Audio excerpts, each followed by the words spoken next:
Assalamualaikum warahmatullahi wabarakatuh. Kembali berjumpa dengan saya dan Bung Said Didu dari Manusia Merdeka MSD FNN. Gimana Bang Said Didu? Alhamdulillah ya, kita sampai saat ini masih diberi kesehatan ya. Saya kira kita berharap juga para viewer kita seperti itu, karena ini nikmat luar biasa kita tetap sehat itu.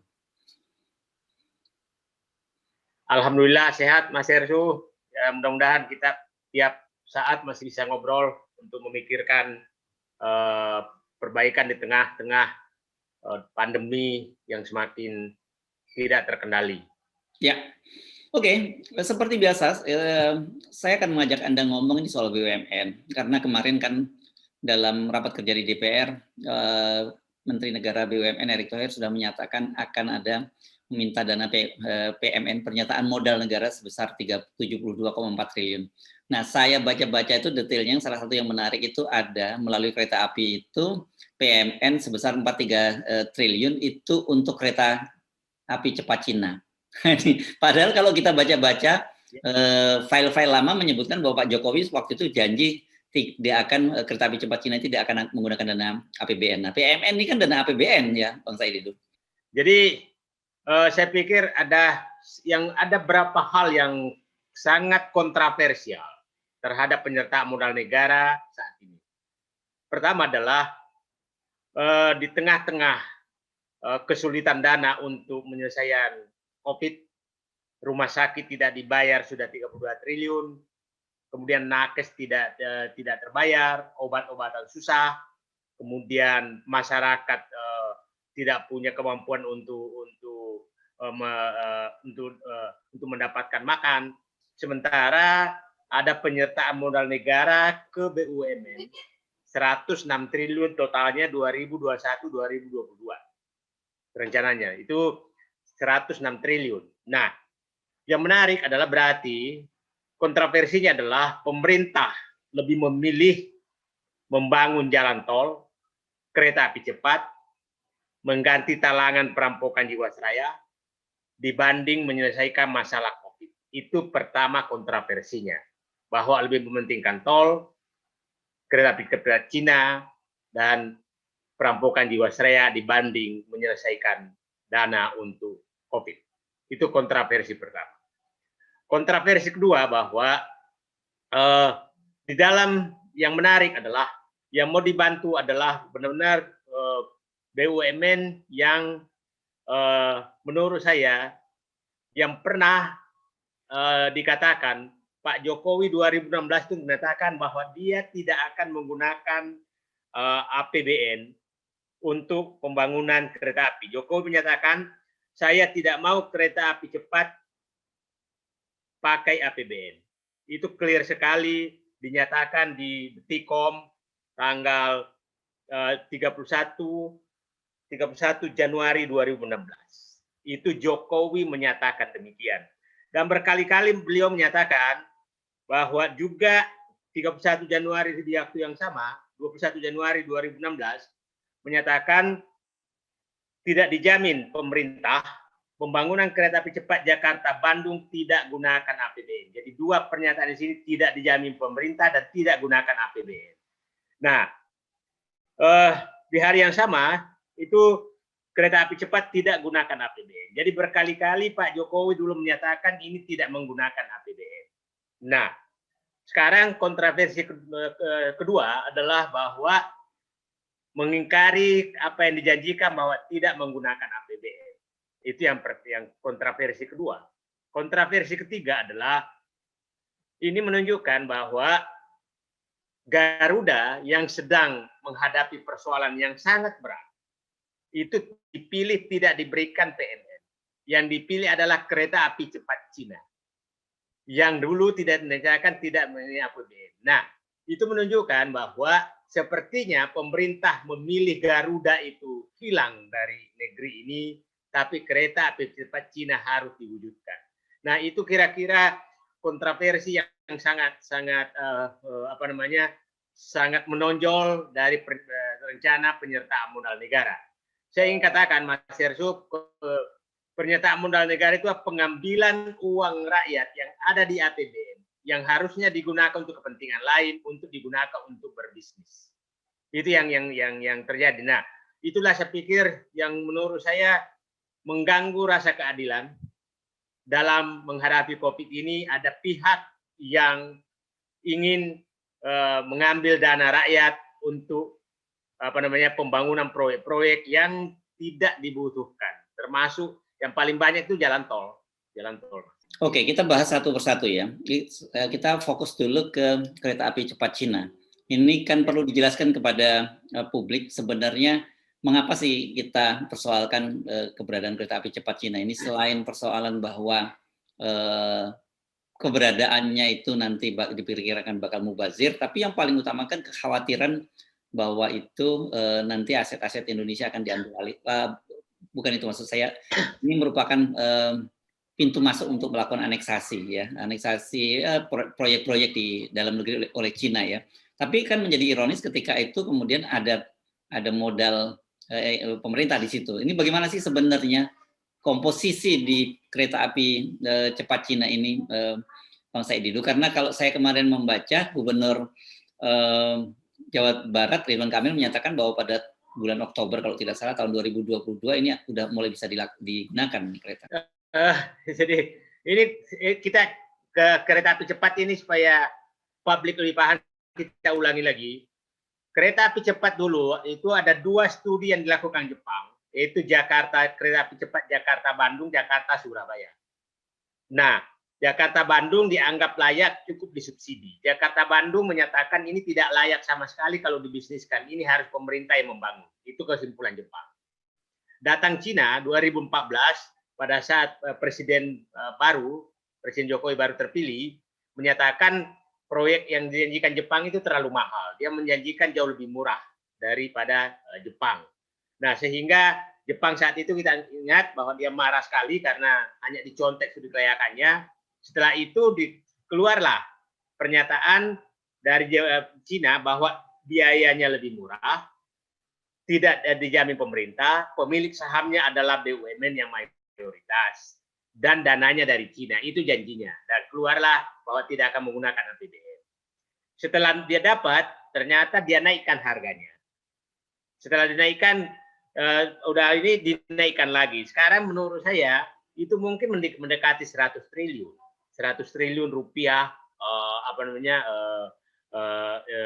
anggarannya. Nah, dengan 100 triliun rupiah, perkiraan saya baru bisa layak kalau mungkin 450 sampai 500 ribu rupiah tiketnya. Jadi proyek ini sama sekali tidak laik dan tidak layak. Tidak laik itu karena begini. Kereta api cepat, ya itu kan biasanya kereta api cepat yang kecepatannya 300 km per jam. Itu kan dianggap kereta api cepat. Nah, ke Bandung kan 152 km per jam. Dan dia 2 kali berhenti. Jadi kemungkinan besar 2 kali berhenti itu tidak mungkin pernah mencapai 200 km nyampe. Jadi, nah itu tidak layak karena adalah tidak masuk akal orang mau naik kereta api kira-kira 1 juta pulang pergi ke Bandung. Itu dia lebih enak naik mobil penumpang yang dijemput di rumah. Ya kan itu 200.000 250.000 pulang pergi, itu 1 juta pulang pergi. Jadi itu tidak layak sama sekali. Nah, tadi Mas Heru menyatakan komposisinya seperti apa sekarang. Dulu waktu ini membengkak terus, komposisi sekarang sahamnya itu begini Mas Heru. Itu 40% Cina, 38% itu Wijaya Karya, 25% adalah PT Kereta Api Indonesia, 25% PT PN 8, karena lewat perkebut tanahnya PT PN 8 dilewati, kemudian 12% PT Jasa Marga. Itu komposisi saham sekarang. Sekarang, dulu pemerintah menawarkan Cina supaya mengambil saham Indonesia, karena sudah berat sekali bebannya. Nah, Cina kelihatannya tidak mau. Jadi, karena tidak mau, dia pasti sudah tahu bahwa ini tidak layak. Maka dia tidak mau nambah saham. Sehingga dia cukup menjual kereta api, menjual proyeknya. Nah, itu kira-kira yang terjadi sekarang. Jadi, nah, ingat bahwa pemerintah juga meminta penyertaan modal negara untuk operasional loh, Pak Heru, bukan cuma investasi. Jadi kalau sudah meminta operasional, berarti pemerintah juga sudah menyadari bahwa ini tidak layak. Masa biaya operasional minta penyertaan modal negara. Nah, itu menurut saya sih berharap bahwa benar-benar ini kalau memang ini udahlah berhentilah. Nah, pertanyaan Mas Hesu tadi, apa yang akan terjadi apabila ini tidak layak nantinya? Maka yang akan bangkrut pertama itulah BUMN tadi, mungkin Wijaya Karya dan kereta api, dan pasti Cina akan meminta kompensasi lain karena dia juga rugi. Yang paling was-was saya yang minta kompensasi adalah dia minta pembangunan kereta api Jakarta Surabaya. Dia minta lagi itu supaya kalau dan saya yakin juga itu nggak untung. Kalau itu nggak untung, maka kemungkinan besar dia akan meminta jembatan Selat Sunda. Kami minta jembatan Sunda agar dia bisa menghub proyek obornya dia bisa terjadi. Dengan jembatan Selat Sunda dibangun dan kereta Sumatera juga diminta, maka dia bisa minta jembatan Selat Malaka. Maka Jawa, Sumatera sudah bergabung dengan Cina. Itu kira-kira yang kemungkinan bisa terjadi. Jadi ini harus dilihat, ini proyek jangka panjang ya. Tidak hanya bisa dilihat bahwa ini hanya semata-mata proyek kereta api cepat Cina, tapi ada skenario yang besar di balik itu. Nah, dari segi nama saja, Mas. Kereta api Indonesia, kereta api Cina Indonesia, padahal sahamnya minoritas. Jadi namanya sudah jadi bayangkan itu beberapa kali negara lain membantu kita tidak pernah memakai nama mereka itu.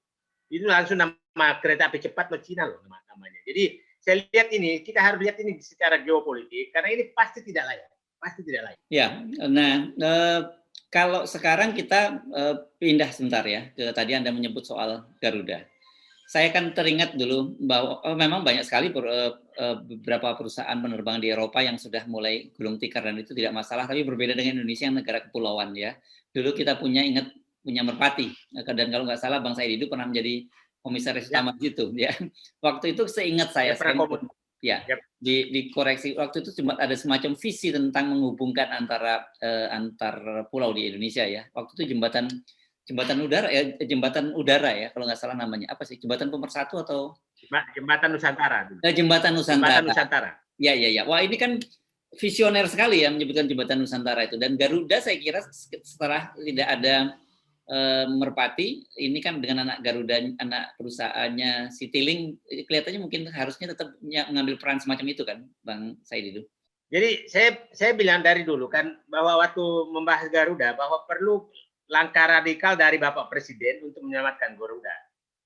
Dan sepertinya saya menyatakan bisa menyimpulkan bahwa sebenarnya mungkin pemerintah sekarang udah Garuda bangkrut aja. Karena buktinya dari 106 triliun yang dipilih itu yang membangun jalan tol dan kereta api cepat Cina. Dan ada agak menarik, ada BNI juga dikasih. BNI dikasih juga. Jadi yang paling besar BUMN konstruksi yang membangun jalan tol. Nah, ini agak menarik karena BUMN konstruksi sudah pernah diberikan PMN tahun 2007-2008. Tapi bukannya nambah untung, malah nambah utang. Nambah utang. Jadi agak menarik, agak ada sesuatu yang salah. Nah, tapi saya pikir begini, Mas.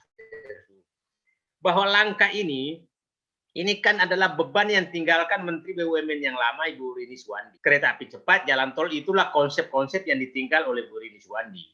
Tapi ini pasti presiden, karena Bu Rini diganti, presiden masih jalan, jadi tidak bisa juga menyerahkan Bu Rini. Gitu. Bukannya termasuk Garuda juga, ini salah satu warisan Bu Rini? Kalau Garuda ini agak panjang, karena sebenarnya puncak Garuda untung tuh 2012. Itu puncak bagusnya Garuda. 2012 itu untungnya tuh tinggi sekali. Dan jadi dia 2012 2014 mulai turun. Nah, pas puncaknya di terakhir ini. Itu saya pikir sejarahnya agak panjang. Oke, tetapi yang menjadi saya jadi rasa ingin tahu, saya tergelitik di satu sisi kalau kemudian Garuda dibangkrutkan, ini ada maskapai swasta yang kita sebutlah Lion Air, kan dia kemudian punya Batik Air, dan kalau nggak salah kemarin dia bikin satu lagi maskapai ya, jadi justru dia lebih ekspansif. Apakah ini ada kaitannya dengan skenario? Sudahlah dimatikan saja dan semuanya kemudian dimonopoli oleh swasta untuk penerbangan ini, Bang Said itu. Sangat sulit dibantah hipotesa itu. Sangat sulit dibantah hipotesa itu. Nah, karena ini lobby apa yang terjadi sehingga tidak ada sama sekali pihak yang menyuarakan sekarang untuk menyelamatkan Garuda.